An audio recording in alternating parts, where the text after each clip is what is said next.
اقرأ باسم ربك الذي خلق.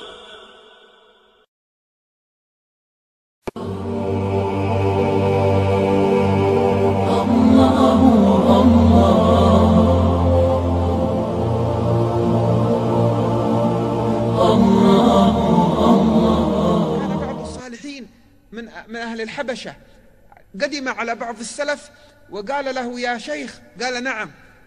قال: أو يغفر الله لي فاحشة ارتكبتها جرما؟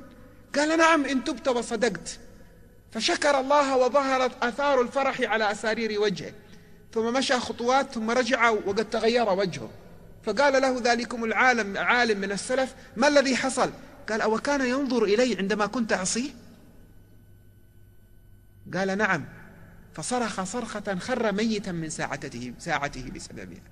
أتعرفون ما الذي جرى لهذا الرجل؟ الرجل كان في بداية الأمر مشغول بقضية هل سأدخل الجنة أو سأدخل النار، ولا يوجد مؤمن يستهين بقضية الجنة والنار.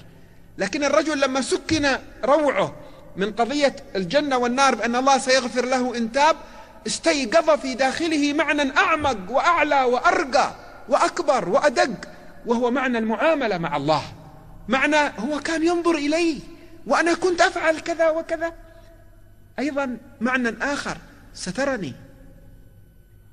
كان في الإمكان وهو قادر أن يفضحني على رؤوس الأشهاد، ومع ذلك سترني.